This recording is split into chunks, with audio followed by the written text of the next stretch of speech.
Welcome. I'm Carole Simpson, a member of the board of the Associates of the Boston Public Library. Today, our profile of the Associates Literary Spotlight takes us to New Hampshire and the home of best-selling author Jodi Picoult.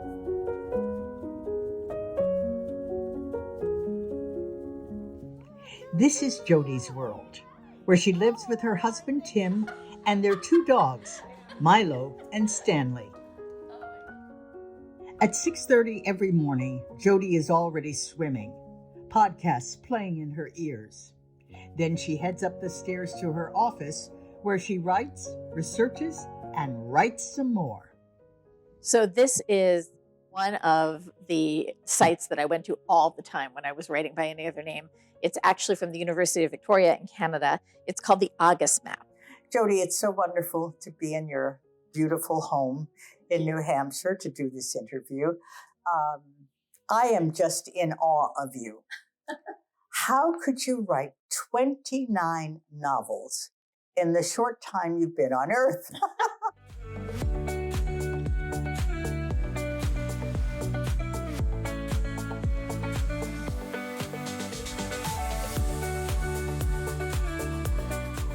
Well, first of all, thank you for thinking it's been a short time that I've been on Earth.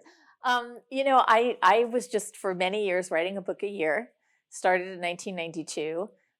Then I started to spread out to a book every 2 years. And what did they say? It's not work if you love what you're doing. You love it. Yeah, I do. I think there are so many stories that I want to tell. And I tend to write about controversial things, and there's no dearth of controversial issues to talk about. One of the controversial issues you took up in your last book, By Any Other Name, which is fascinating, about Shakespeare and women. And tell me what motivated you to write a book about that. So I was an English major. I went to Princeton, and like every other English major, I fell in love with Shakespeare. Why? Because of those three-dimensional women that were created in the plays. Beatrice and Portia and Rosalind and Kate. Nobody was writing women like that. And when I was in college, my professor, great guy, spent maybe 10 minutes talking about whether Shakespeare had actually written all of his plays, because the authorship question is something that's dogged Shakespeare since the time that he was writing. And like every other English major, I said, that's ridiculous. Of course he wrote all his plays. Did not even think twice about it until a few years ago when I was reading The Atlantic, and I came across an article by Elizabeth Winkler. And in it, she pointed out that Shakespeare did not teach any of his daughters how to read.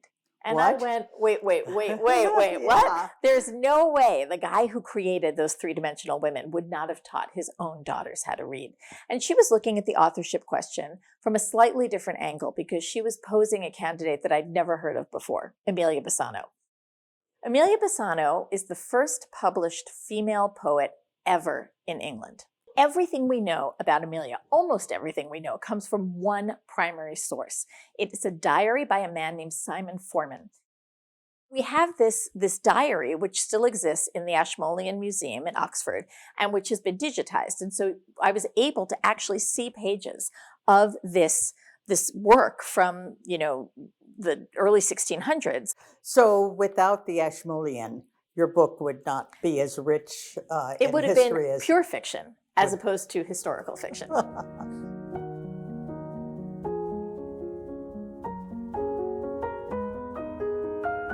How much did you rely on libraries and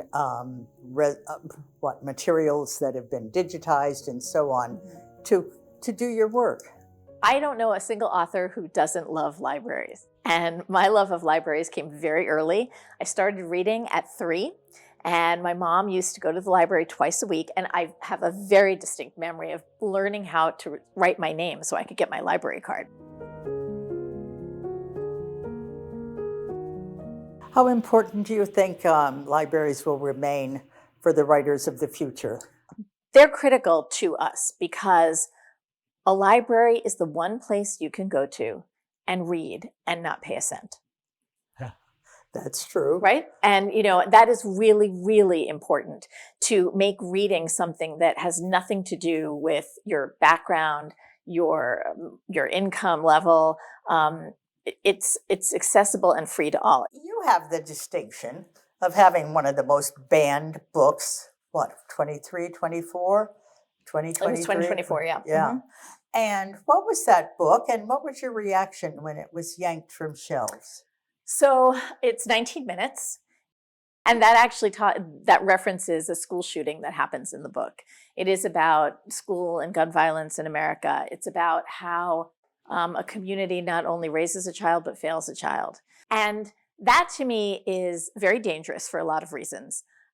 Also mind-blowing to me is the fact that it isn't because it's about a school shooting that it is being criticized or considered to be inappropriate for high school students. The reason it is considered inappropriate is because of a passage on a single page that describes a date rape and uses anatomically correct words. And we're not talking about elementary schools, we're talking about high school kids.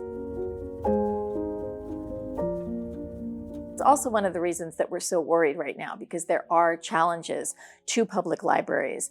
We are seeing books being banned and pulled off shelves in certain states. We know that librarians are on the front line, and every author that I know is not only aware of that, but very grateful to the librarians who are fighting to keep our stories on the shelves.